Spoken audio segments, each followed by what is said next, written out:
Hi, faceless ആണ്. ഇന്ന് ഞാൻ വന്നിരിക്കുന്നത് ഒരു വെബ് സീരീസിന്റെ റിവ്യൂ ആയിട്ടാണ്. ഈ റിവ്യൂ ഞാനിങ്ങനെ വെയിറ്റ് ചെയ്തിരുന്ന് അതായത് ഞാനൊരു റിവ്യൂ കൊടുക്കുവാണെങ്കിൽ അത് നല്ലൊരു പാരഗ്രാഫിനെക്കുറിച്ചായിരിക്കണം. ഫസ്റ്റ് മൂവി അല്ലെങ്കിൽ ഫസ്റ്റ് വെബ് സീരീസ് അത് നല്ലതായിരിക്കണം എന്ന് എനിക്ക് ഭയങ്കര നിർബന്ധമായിരുന്നു.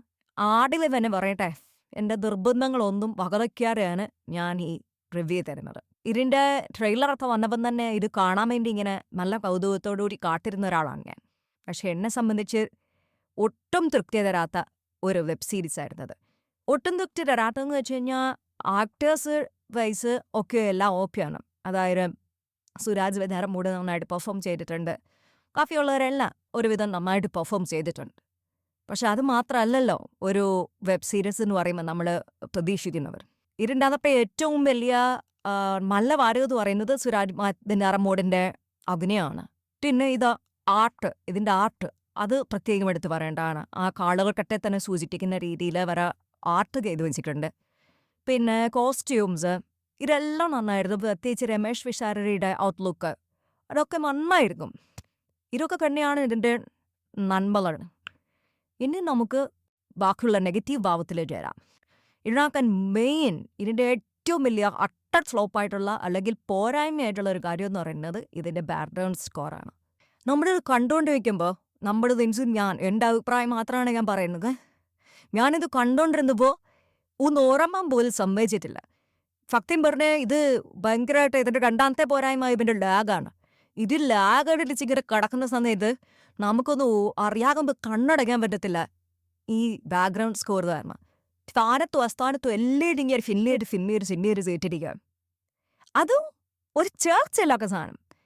നമ്മൾ ഈ കാർട്ടൂണൊക്കെ കാണുന്ന പോലെ കാർട്ടൂണിസ്റ്റ് ബാക്ക്ഗ്രൗണ്ട് അവിടെ കേൾപ്പിക്കഴിഞ്ഞാൽ ഇതിനകത്തൊരു കോമഡി എലമെൻറ്റ് കൊണ്ടുവരാൻ പറ്റുമെന്നോ എന്തോ അവർ വിചാരിച്ചിട്ടുണ്ടാകും. അവരതിൻ്റെ ഏറ്റവും പോസിറ്റീവായിട്ട് വിചാരിച്ചിട്ടായിരിക്കും അത് കേട്ടിട്ടുണ്ടാകും. കാരണം നമ്മളൊരു കാര്യം പോസിറ്റീവാണെന്ന് ചിന്തിച്ചാലേ അത് നിറച്ച് വെക്കുള്ളൂ.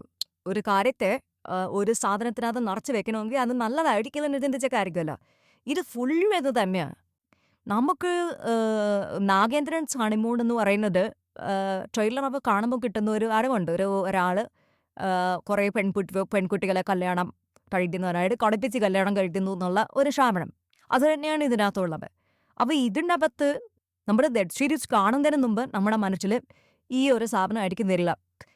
ഇങ്ങനെ കളിപ്പിച്ച് എന്തോ കല്യാണം കഴിക്കുന്നു അത് കാണാനാണ് നമ്മൾ പോകുന്നത്. പക്ഷെ നമ്മൾ ഇത് കണ്ടു കഴിയുമ്പോൾ നമ്മുടെ മനസ്സിലുള്ളത് നമ്മളെന്തോ ഒരു എന്താ പറയണ്ട പെരുമ്പറ കൂട്ടുന്ന പോലെയോ അല്ലെങ്കിൽ ഒരു കാർട്ടൂണിഷ് അല്ലെങ്കിൽ കാർട്ടൂൺ കണ്ടിട്ട് പോകുന്നത് പോലെയോ വരുന്നത് പോലെയോ എന്തോ കണ്ടിട്ട് വരികയാണെന്നേ തോന്നുള്ളൂ. ഇതിൻ്റെ രണ്ടാമത്തെ പ്രോബ്ലം എന്നാന്ന് ചോദിച്ചാൽ ഇത് നല്ല ലാഗടിപ്പിക്കുന്ന സാധനമാണ്. വെറുതെ അങ്ങ് ലാഗടിപ്പിച്ച് ഇത് നമുക്കറിയാം ഇതാണ് നടക്കാൻ പോകുന്നത്, ഇതാണ് ചെയ്യാൻ പോകുന്നത്. അതിന് ഒരു ആവശ്യമില്ലാത്ത സീനുകളൊക്കെ ആഡ് ചെയ്ത് ഇത് ലാഗടിപ്പിച്ച് അങ്ങനെ നീട്ടിക്കൊണ്ട് പോവാണ്. ഈ സമയത്താണ് ഈ ബാക്ക്ഗ്രൗണ്ട് സ്കോറിൻ്റെ ഉപയോഗം നമുക്ക് മനസ്സിലാവുന്നത്. ഞാൻ എന്തുകൊണ്ടാണ് എന്ന് ചോദിച്ചു, ബാക്ക്ഗ്രൗണ്ട് സ്കോർ എന്തിനാണ് ഇങ്ങനെ സില്ല് ചെയ്ത് വെച്ചിരിക്കുന്നത് ചോദിച്ചു. കാരണം ഈ ലാഗുള്ള ഹർത്തെല്ലാം ഈ ബാക്ക്ഗ്രൗണ്ട് സ്കോർ അടിച്ചങ്ങ് കേട്ടിയേക്കുവാണ്. എനിക്ക് തോന്നുന്നത് ഈ വെബ് സീരീസിന് ഇത്ര സമയം വേണം. ഹോട്ട്സ്റ്റാറിന് അങ്ങനെ വല്ലതും ഉണ്ടായിരിക്കും. ഓരോ എപ്പിസോഡിനും ഇത്ര സമയം ഇടം വേണമെന്ന് എന്തുകൊണ്ടെന്ന് തോന്നുന്നു. അങ്ങനെയുണ്ട്. അപ്പോൾ അത് തികയ്ക്കാൻ വേണ്ടി ഇവർക്ക് വേറൊന്നും ഇല്ല ഇതിനകത്ത് കൊടുക്കാൻ. അപ്പോൾ അത് തികയ്ക്കാൻ വേണ്ടി ഈ ലാഗ് അടിപ്പിക്കുന്ന സ്ഥലത്തെല്ലാം ബാക്ക്ഗ്രൗണ്ട് സ്കോർ കയറ്റി അങ്ങോട്ട് ഇട്ടേക്കുകയാണ്. ഇതിന് 6 എപ്പിസോഡാണുള്ളത്. ശരിക്കും പറഞ്ഞാൽ ഒരു ഷോർട്ട് ഫിലിം എന്ന് പറയാൻ പറ്റില്ല, ഒരു സിനിമ എന്ന സിനിമയെന്നും പറയാൻ പറ്റില്ല. അങ്ങനെ ചെയ്ത് തീർക്കേണ്ട ഒരു സാധനം ഇവർ ഈ വലിച്ചു നീട്ടി ഈ ബാക്ക്ഗ്രൗണ്ട് സ്കോറും ആവശ്യമായിട്ട് അവിടെ ഇവിടെ ഫില്ല് ചെയ്ത് അങ്ങനെ ഇട്ടേക്കാറ് 6 എപ്പിസോഡ്. ശരിക്കും പറഞ്ഞാൽ ഞാനിത് റിവ്യൂ ചെയ്യണോണ്ട് ഞാൻ കണ്ണൊക്കെ തുറന്നു വെച്ചിരുന്നത് കണ്ടു. രാത്രിയിലാണ് ഞാൻ കാണുന്നത്. നല്ല കണ്ണൊക്കെ തുറന്നു വെച്ചിട്ട് ഞാൻ കണ്ടു. പക്ഷെ ഒരു സാധാരണക്കാരനെ സംബന്ധിച്ച് എൻ്റെ ഫ്രണ്ട്സൊക്കെ ഉണ്ടായിരുന്നു കൂടെ. ഇവരൊക്കെ ഉറങ്ങിപ്പോയി. പക്ഷെ ഓർമ്മയെടുത്തൊന്നും ഇവർ ഇടയ്ക്കിടയ്ക്ക് ചാലിയുണ്ടെങ്കിൽ എന്തിനാണെന്നറിയാമോ? ഈ ബാക്ക്ഗ്രൗണ്ട് സ്കോറിൻ്റെ അഭിപ്രഫരണം കാരണം. ഞാൻ പക്ഷേ കുത്തിയിരുന്ന് കണ്ടു. കാരണം നമുക്കൊരു റിവ്യൂ ഒക്കെ പറയണമല്ലോ, അല്ലെങ്കിൽ എനിക്കൊരു മനസ്സമാധാനം കിട്ടത്തില്ല. കാരണം നല്ലതെന്ന് പറയാൻ വന്ന ഒരു സാധനമാണ്. അതിനുവേണ്ടിയാണ് ഞാൻ വെയിറ്റ് ചെയ്തിരുന്നത്. ഇതിനകത്ത് ഇത്രയും കാര്യങ്ങളൊക്കെയാണ് എടുത്തു പറയാനുള്ളത്. പിന്നെയും ഇതിൻ്റെ ഒരു പോസിറ്റീവ് സൈഡ് എന്ന് പറഞ്ഞു കഴിഞ്ഞാൽ സുരാഗ് വെഞ്ഞാറമൂട് അദ്ദേഹത്തിൻ്റെ കുറച്ച് എക്സ്പ്രഷൻസും മാൻഡറിസങ്ങളും ഒക്കെ കറക്റ്റ് ക്യാരക്ടറായിട്ട് ആപ്റ്റായിട്ടുള്ള സാധനമായിരുന്നു. ശരിക്കും പറഞ്ഞാൽ അദ്ദേഹത്തെ ഒന്നും അഭിനയത്തിന്റെ കാര്യത്തിൽ പുകഴ്ത്തി പറയേണ്ട കാര്യമില്ല. അദ്ദേഹമൊക്കെ നല്ല സീനിയർ ആക്ടേഴ്സാണ്. അതുപോലെ നല്ലതായിട്ട് അവസരങ്ങൾ കിട്ടിയിട്ടുള്ള ആക്ടേഴ്സാണ്. അപ്പോൾ അദ്ദേഹത്തിൻ്റെ ഒന്നും പേര് നമ്മൾ ഈ അഭിനയത്തിന്റെ പേരിൽ പറയേണ്ട കാര്യമില്ല. പക്ഷേ ഒരു ക്യാരക്ടറായിട്ട് അദ്ദേഹം മാറിയ രീതി, ഔട്ട്ലുക്ക്, അതുപോലെ തന്നെ മാനറിസങ്ങളെല്ലാം പിടിച്ചത് ഒക്കെ വളരെ നന്നായിരുന്നു. പിന്നെ ഓരോ ആക്ട്രസസ് ആയിട്ട് വന്നവരും അവരുടെ പെർഫോമൻസ് ഒരിടം കുഴപ്പമില്ലാതെ കാഴ്ചവെച്ചിട്ടുണ്ട്. ഗ്രേസ് ആന്റണി അവര് ഇത്രയും ഓവറായിട്ട് ചിലപ്പം ഡയറക്ടർ പറഞ്ഞു കൊടുത്തിട്ടായിരിക്കും. പക്ഷെ ആ ക്യാരക്ടറിന് ഇത്രയും ഓവറായിട്ട് അവരുടെ ക്യാരക്ടറിന് ഭയങ്കര ഓവറായിട്ടാണ് അവർ പൊലിച്ചിരിക്കുന്നത്.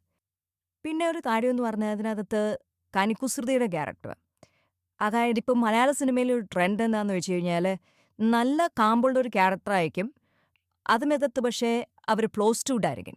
എങ്കിൽ കനികുസൃതി എന്നുള്ള ഒരു ക്ലീഷേ സംഭവമുണ്ട് മലയാള സിനിമയ്ക്ക്.